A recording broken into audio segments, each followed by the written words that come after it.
Greetings, I'm Solidus-Skully, and welcome back to Kingdom Hearts Birth by Sleep, where we approach Aqua's final world in the game. Well, I mean, final Disney World thingamajig. Anyway, here we go!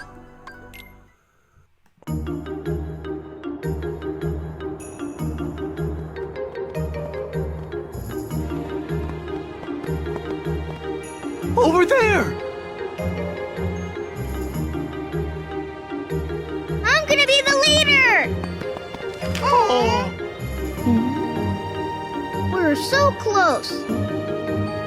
Too bad, man. Tough break. But hey! No buts. You know the rules. The first one to find and claim the treasure map gets to be the leader. And that's you. Leader? Of the expedition. We're going on a treasure hunt! And that's our map you got! What do you mean? I never said girls can't be part of the gang. Come on, Tink. The more the merrier. I'm sorry, but I have something else I need to take care of. Here, you keep it. Too bad. But rules are rules. I guess we'll just have to call off the treasure hunt. No! Alright, you win. I'll join you for one expedition. Whoopee!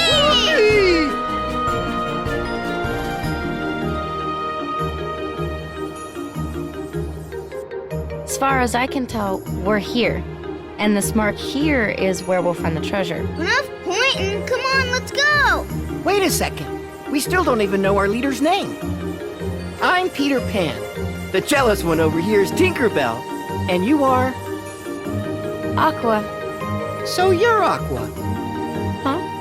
Now, first stop, Mermaid Lagoon. Oh, okay. So, now we have what's basically Aqua just playing a wee game with the kids, just bumbling about, going on an expedition, and of course we also have Tinkerbell being a jealous binch.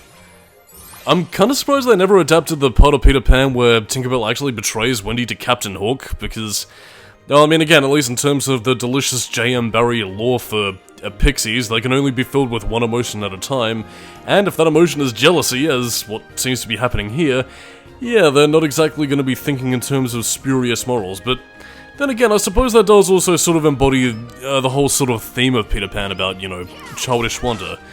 At least in regards to Peter Pan, because again, not only do you get all the fun and excitement and adventure of being a kid, but you also get a lot of the negative qualities.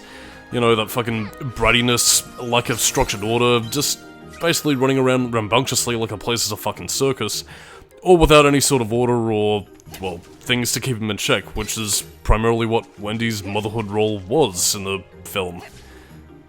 I mean, may seem a wee bit dated nowadays, but I mean, it's kind of a good point. I mean, kids do need structure, and by God, I hate those fucking kids going all over my lawn. Put them in the army! Oh yeah, that'll sort them out. Grumble, grumble. Putting all that aside, though, Aqua's version of this world is... I mean, it's fun enough for what it is. She's going about with the characters and just going on an adventure. But apart from that, though, nothing too exciting is really happening. She is the last person to visit this world next to Vanitas and Terra, so... This really isn't too much going on. Stitch's D-Link, whoopee.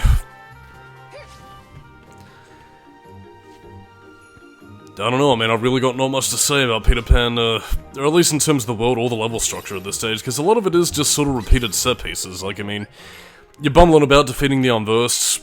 Again, similar with, you know, Ventus and Terra's story, the enemies do spike at this stage, so again, if you haven't grinded to around about, like, you know, late 30s, early 40s in terms of your leveling, then I highly recommend that you take some time out of your day to grind, unless you're either really adept at dodging, blocking, or I suppose, you know, command melding, because otherwise you're gonna find yourself falling short of the mark pretty quickly, and that's, very no bueno, because it turns Birth by Sleep into a more frustrating experience than in fact it should be. I mean, even in the likes of Kingdom Hearts 1 and 2, if you're under-leveled at a certain point in the game, you could still, you know, find your way through with your wits about you. Anyway, sticker fuckery aside, let's move on. Onwards to new adventure, whimsy. Ugh, fuck it, whatever. Cutscene go now. I have you now, Peter Pan. Today's the day I shall be rid of you forever. I'm busy right now, Hook. We're on an expedition. Can't I show you up some other day?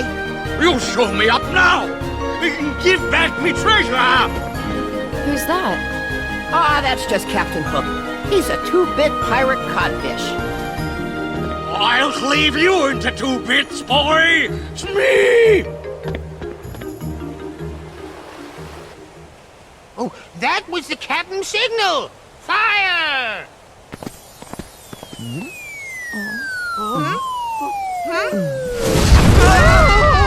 We're sitting ducks out here! Run! Yeah, that's right, Aqua. Look out. I'm so scared right now. Okay, I mean, I've desperately been fucking biting my tongue in terms of trying to not critique Jason Dohring and Willa Holland's performance, but by God, I don't know if it was like a similar case to like Metroid Other M, where they just told the voice actress to remain staccato throughout, but yeah, I think it's also quite clear that Willa Holland was not very adept at Japanese voice direction. Because the performance here is just very sort of...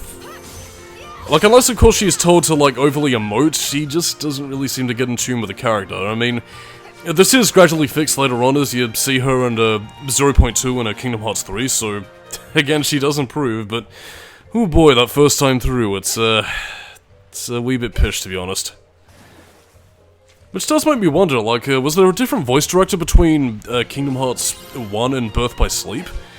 Because, I mean, we never really seem to have much of a problem with this between, you know, Haley Joel Osment, David Gallagher, or Hayden Panettiere, so... Was there, like, a different voice director between now and then, or is it just purely Willa Holland and Jason Dohring specifically? Because... I don't know, I never really got this semblance from a lot of the other actors, Disney, or Final Fantasy, or even the Kingdom Hearts original characters. I don't know. Maybe I'm just being a wee bit too judgmental, but that's neither here nor there in this case.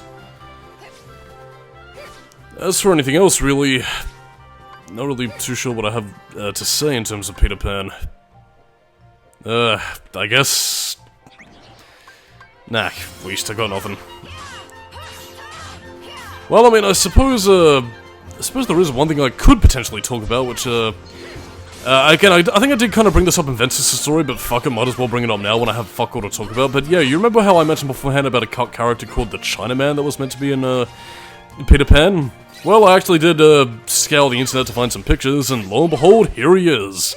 In all his stereotypical racist glory, and I can see why he was cut, both at the time and especially now, because looking at Captain Hook's crew, he doesn't really fit.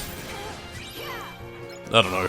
I mean, again, Neverland, mystical fantasy land where anything can happen, but it's also kind of weird that they also have, like, this weird Hell of the Orient, whereas this seems to be heavily based on, you know, stuff that kids find fascinating, like pirates and Native American stuff. I don't know. Hero's Pride. Finally, we can use Zack's D-Link as it was meant to be. Oh yeah, baby, look at that thing in action. Hell yeah. Now, wouldn't it be terrible if you had that used against you? Well, you'll be seeing that a wee bit later as we get to the Mirage Arena, and as we fight Zack again, as he gets his rematch with Terra. Or is it his first match? I do wonder, my child. What is it? The mark on the map points all the way up there! Ah, relax. A little pixie dust and we'll be there in a jiffy. But we've never had to fly that high before. What if we fall? Hey, when did you two turn into cowards? Don't you think you're asking a bit much of them? This is between me and them, Aqua. Men, only the bravest of the brave can claim that treasure. Yeah, we know. Tink, if you would. We haven't got all day.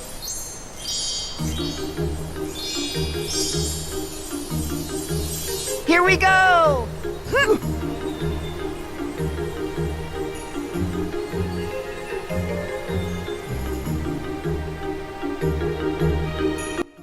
Gotta be honest, I was kind of hoping that that little fat kid would just sort of like dump down and go, "Duh, sorry, I guess I can't fly really good because I ate at the cookies." Oh my god, I am such a I'm such a cruel fucking bastard to kids. Ugh. It got either in some bizarre parallel universe where I do wind up having weigh-ins of my own, or just, you know, kids who look back on these videos years later assuming that I'm still alive at that point. Oh dear god, they're gonna wonder what bizarre, horrible man their father was. But anyway, let's gather the treasure. Oh no, it was a mimic! That can eat you! Oh well, we get cash prizes for our victory, so... whatever. But yeah, unlike Ventus, who gets the ability to fly in the... Actually, no, does he get... No, I think it's pretty much just Glide he gets in this world. That's a wee bit disappointing, but yeah. As part of Aqua's abilities, what she gets in Neverland, as part of the whole little dash of pixie dust, yeah, she gets a double jump ability, which is also meant to be based on those little jump things where you can just gradually scale the mountain. Whee! Whimsy! And I wonder what pixie dust tastes like. I'd imagine it probably seems kind of similar to cocaine, except innocent, and you don't really know what's going on. Nice view.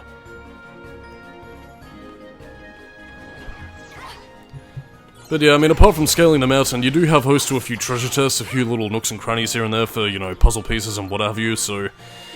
That's pretty much what's going to be taking up a bulk of this part in terms of its overall design, playing more on its verticality and...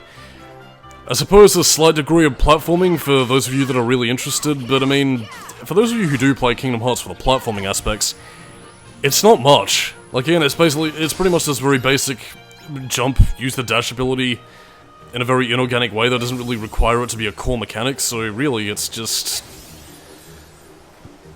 Well, I mean, it's variety, which is the spice of life, I suppose, but nothing else really significant beside it.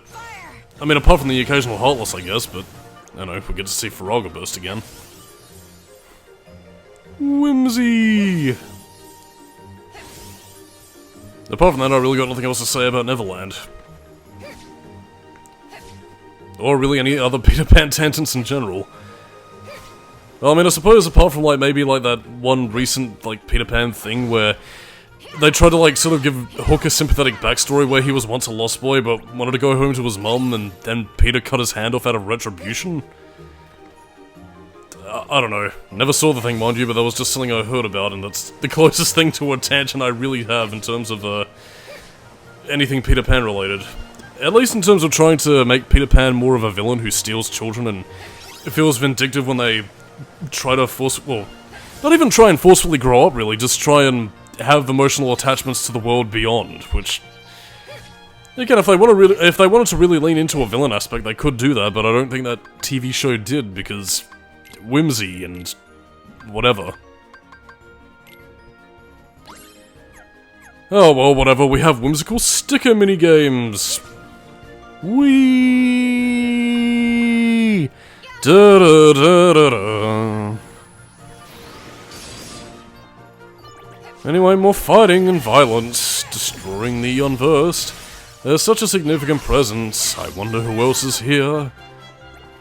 Although, I mean, kind of on the subject of Vanitas and where the Unversed show up, again, they do sort of treat the Unversed a little bit more like Heartless in this world, which... I suppose the potential idea behind them is that, again, and I might have brought this up before, but the reason why the Unversed are here is because where the Heartless normally would have been showing up, because, you know, of the presence of darkness and whatever, is that the Unversed are there to pretty much take them out, so that, well, they're primarily there to be sort of a foe for Ventus, on the off chance that he might show up at a specific world, so... Yeah, on top of giving him an incentive to leave home, it's also there to be his, well, his power-up, so to speak.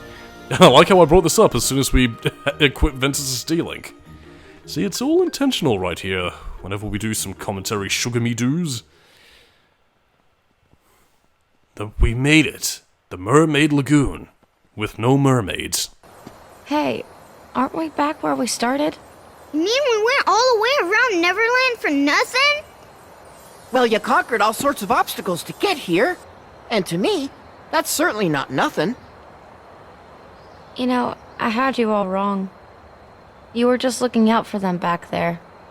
Being a good leader. Yeah, of course I was. You're too late, Peter Pan! I'll be taking what's mine now! It's Hook! Smee, secure me treasure. Aye, aye, Captain. Ah! What is it now? Captain, it's the treasure. It's been... Spit it out, you idiot! Hot fish! It's all junk! What do you mean, junk? Those are our treasures, Hook. But what did you do with my treasure? Oh, we lost it all. You what? You scurvy brats have crossed me for the last time! What's that? That sound! Not you again! No, get away from me! Smee, do something! Smee! Wait, Captain!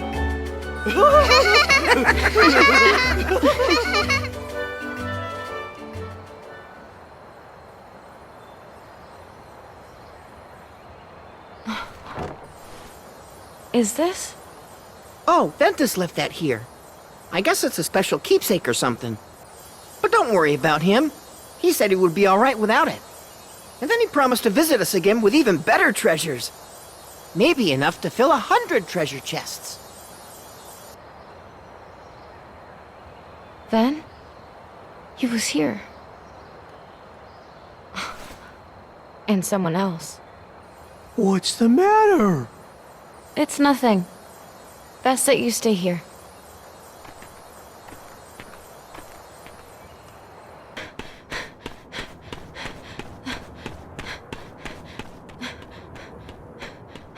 So, have a good time hanging out with the kiddies?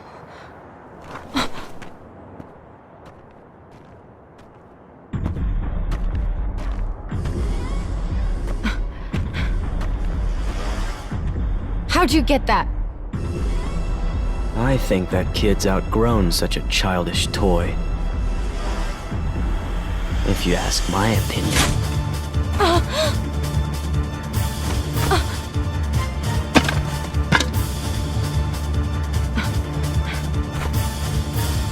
Just like I've outgrown my need for you.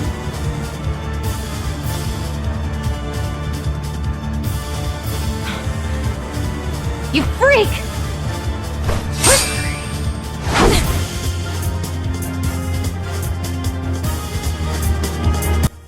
Well, that was a very Swiftian comeback, Aqua. Whoopee. But anyway, we do actually get another rather decent boss battle with Vanitas, although this time around I'm also going to show you how you can quite easily cheese the guy. Not just by using the shot lock, but primarily with zero gravity magic, so I do kind of make Vanitas look more like a punk than in fact he is, but yeah, that just goes to show how powerful you can be at this point in the game if you prepare adequately. The one other thing I also have to say before anything else is that I really love Haley Joel Osment's portrayal of the character. He is having an absolute ball, and man, you really get to see how much fun he loves playing the character by the time you see him in Kingdom Hearts 3. And just look at that zero gravity magic as he flips out like a fucking ragdoll. Oh, man, that was beautiful. Delicious. Anyway, cutscene go now, of Tired Aqua.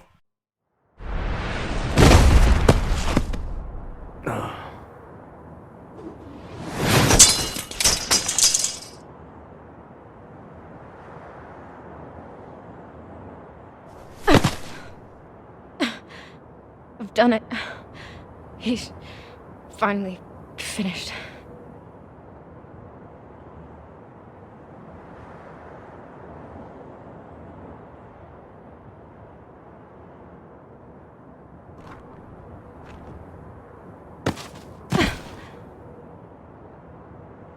Ben. Terra. You can rest easy.